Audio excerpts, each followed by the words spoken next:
नमस्कार, मैं श्यामगिरी। आप देख रहे हैं टीएफडी इंडिया लाइव। टीएफडी इंडिया लाइव में आप सभी दर्शकों का स्वागत है। नीतीश कुमार का खेल शुरू हो गया बिहार में और सम्राट चौधरी की उल्टी गिनती शुरू हो गई। सम्राट कितने दिन और सीएम रहेंगे यह आने वाला वक्त बताएगा, लेकिन सम्राट चौधरी ने जो नीतीश का फैसला पलटा है, अब सम्राट चौधरी को भारी पड़ेगा। सम्राट चौधरी को सीएम नीतीश ने बनाया था, भाजपा ने नहीं, भले वह भाजपा में थे तो क्या।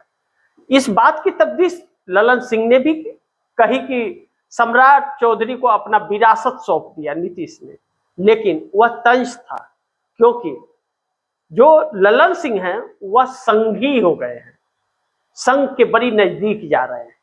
यह एक ऐसी कवायद है कि ऐसी जंग छेड़ी गई है, ऐसा इशारा किया गया है कि सम्राट चौधरी समझ ले कि वह ज्यादा दिन सीएम नहीं रहेंगे। सम्राट ने एक फैसला सुनाया अमित शाह के बयानों के अनुसार।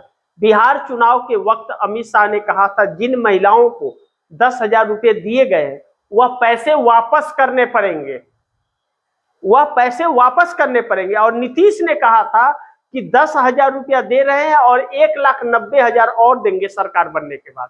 और सम्राट चौधरी फरमान जारी कर रहे हैं कि वह 10,000 वापस करने पड़ेंगे। 16,500 करोड़ रुपया बिहार से इकट्ठा करने की, असूली करने का प्लान तैयार है सम्राट चौधरी का। बवाल मच गया है पूरा बिहार के अंदर। सम्राट चौधरी की उल्टी गिनती शुरू हो गई है। नीतीश के फैसले जिस तरह से पलट रहे हैं, नीतीश कुमार की पार्टी में विद्रोह हो रहा है सम्राट चौधरी के खिलाफ। 85 के 85 विधायक बगावती तेवर अपना रहे हैं। डिप्टी सीएम विजय चौधरी ने मुसलमानों के साथ बंद कमरे में बैठक की है और बैठक करके उन्हें आश्वासन दिया कि हम आपके साथ हैं। तो अगर साथ हैं तो भारतीय जनता पार्टी के साथ कैसे रह सकते हैं, यह सवाल है। अब कहा जा रहा है 130 एमएलए के जुगाड़ में नीतीश कुमार लग गए। नीतीश बड़ी तैयारी में है, 130 एमएलए के जुगाड़ में लगे हुए हैं और सम्राट चौधरी को विदा करने के लिए तत्पर है। यानी कि तेजस्वी यादव भी यह ऐलान कर रहे हैं कि जल्द सरकार बदलने वाली है और नीतीश कुमार की तरफ से भी यह तैयारी चल रही है। कहा जा रहा है कि 130 एमएलए का जुगाड़ हो भी चला है और वह सरकार के लिए संकट हो सकता है। अब ऐसे में जेडीयू को तोड़ने फोड़ने की एक नायाब कोशिश हो सकती है। नीतीश कुमार चुप है, कोई बयान नहीं आ रहा है और विजय चौधरी कह रहे हैं कि मुस्लिम समुदाय या बिहार के लोग डरे ना भाजपा से, हम उनके साथ हैं। जेडीयू को ही एक तरफ खत्म करने की कोशिश की जा रही है, एक तरफ जेडीयू आश्वासन दे रही है कि हम आपके साथ हैं। सम्राट चौधरी का बुलडोजर या महिलाओं से 10,000 वापसी का जो बात है, यह साफ तौर पर जेडीयू को कमजोर करने की एक कोशिश है और उसमें ललन सिंह और संजय झा शामिल है उस षड्यंत्र के अंदर। यह साफ दिख रहा है कि वह भाजपा के लिए काम कर रहे हैं। अब 12 सांसद जो है उसमें एक ललन सिंह भी है, उनके बाद क्या 11 सांसद मोदी के साथ हैं। जबकि बिहार के बांका संसदीय क्षेत्र से गिरधारी यादव बहुत नाराज है नीतीश कुमार से, कहते हैं आपने क्यों सीएम बनाया, और सम्राट चौधरी के विरोध में थे। उन्होंने दिल्ली में कहा था नीतीश कुमार को कि जेडीयू का सीएम बनाइए, किसी कार्यकर्ता को बनाइए, निशांत कुमार को बनाइए, हम आपके साथ हैं, लेकिन भाजपा का सीएम हमें मंजूर नहीं। यह बात उन विधायकों में भी उठ रही है और एक बगावत सा छिड़ गया है। सम्राट चौधरी की उल्टी गिनती शुरू हो गई है। कई फैसले उनके अच्छे हैं, लेकिन कई फैसले उनके सवाल खड़ा कर रहे हैं। जैसे 65 लाख लोगों के नाम कटे तो उनको किसी सरकारी योजना का लाभ नहीं मिलेगा, कह रहे हैं नौकरी नहीं मिलेगी, राशन नहीं मिलेगा, पेंशन नहीं मिलेगा। लेकिन पेंशन और वेतन देने के लिए तो सरकार के पास भी नहीं है।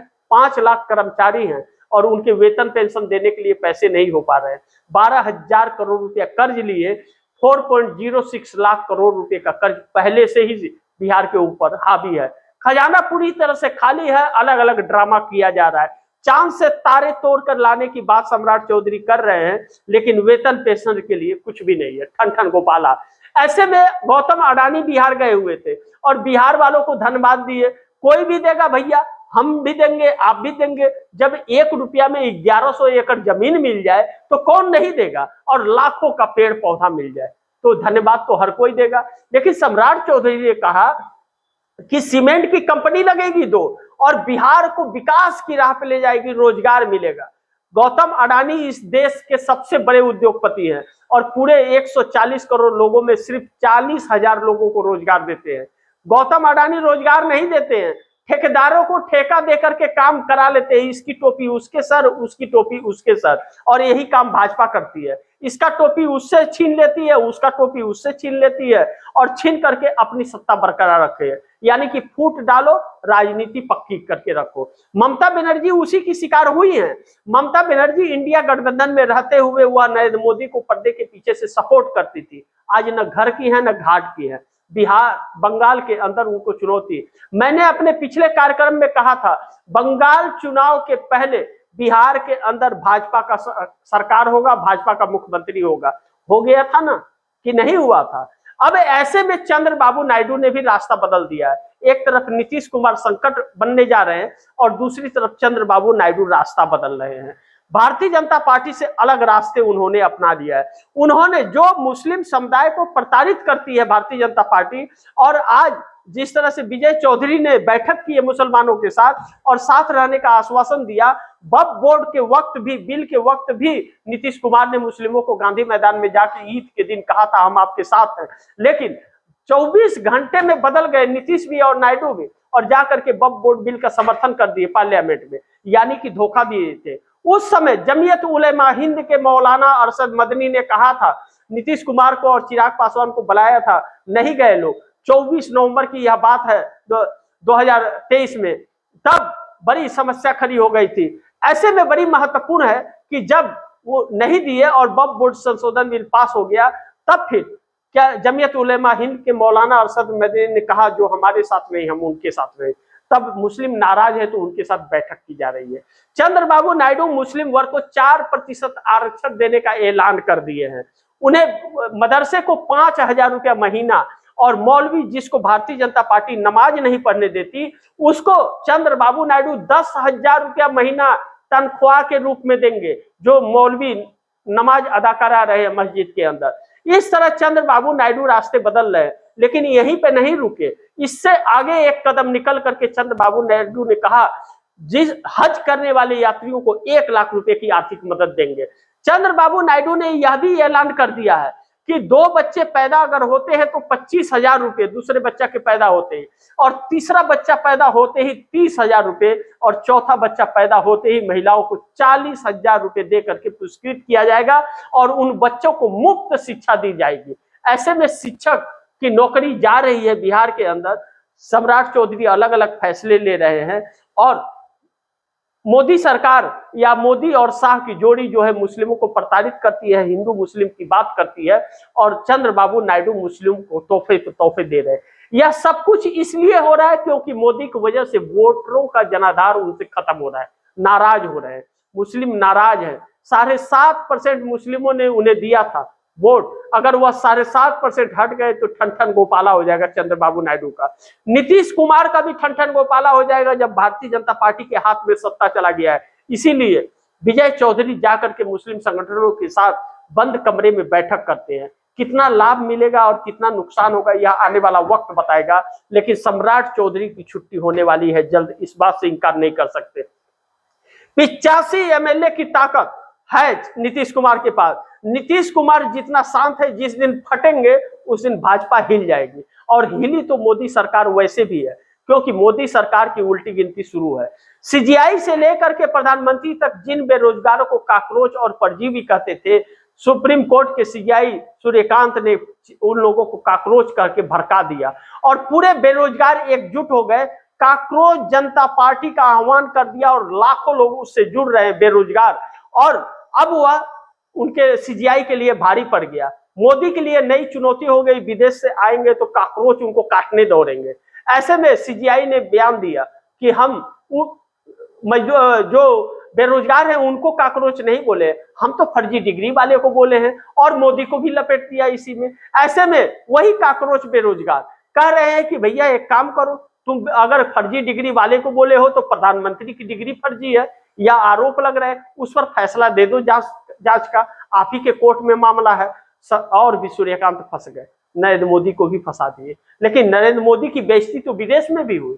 नीदरलैंड में गए, वहीं के प्रधानमंत्री ने बेइज्जती कर दी। वहां का प्रधानमंत्री मानते हैं कि भारत में अल्पसंख्यक यानी कि मुस्लिम समुदाय को सताया जा रहा है। वह मानते हैं कि भारत में पत्रकारिता की स्वतंत्रता नहीं है, छीन ली गई है। ऐसे में चिंतित है। उन्हें संयुक्त प्रेस के लिए, प्रेस वार्ता के लिए बुलाया गया तो नहीं प्रेस वार्ता किए, बल्कि वहां से एक संदेश दिए कि भारत बहुत गरीबी की राह पर बड़ी तेजी से जा रहा है। अपनी नाकामियों का वह छिपाने के प्रयास कर रहे थे, लेकिन अपने ही पोल अपने ही खोल दिए। महामानव प्रधानमंत्री है। 56 इंच का सीना भले ही हो, लेकिन पहाड़ की बात करते हैं। पहाड़ तो राहुल गांधी है, पहाड़ चट्टान की तरह खड़े रहते हैं। नरेंद्र मोदी भागते फिर रहे।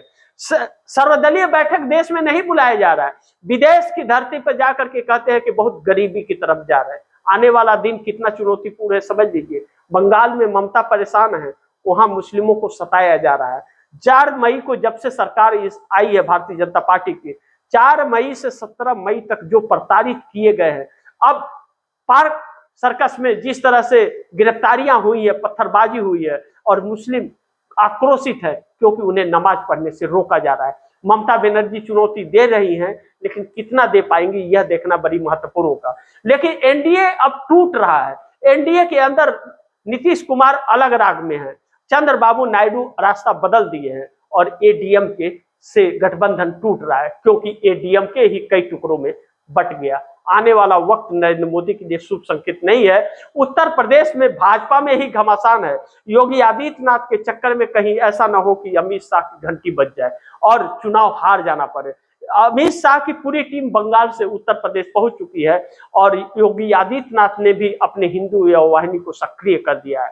योगी आदित्यनाथ से पंगा लेना अमित शाह को उल्टा पड़ सकता है। कहा जा रहा है कि आरएसएस भी चाहता है अब मोदी शाह को हटाना, इसीलिए योगी के पीछे खड़ा है। आने वाला वक्त बताएगा किसके साथ कौन है। लेकिन आप दर्शकों की क्या राय है, क्या सुझाव है, कमेंट बॉक्स में जरूर दीजिएगा। इस खबर को ज्यादा से ज्यादा शेयर कीजिएगा, अपने दोस्तों को भी कहिएगा आगे शेयर करें। और आपने टीएफडी इंडिया लाइव को सब्सक्राइब नहीं किया, सब्सक्राइब कर लीजिए। अपने दोस्तों को भी कहिएगा सब्सक्राइब करें। मिलते हैं अगली खबर के साथ, तब तक के लिए नमस्कार।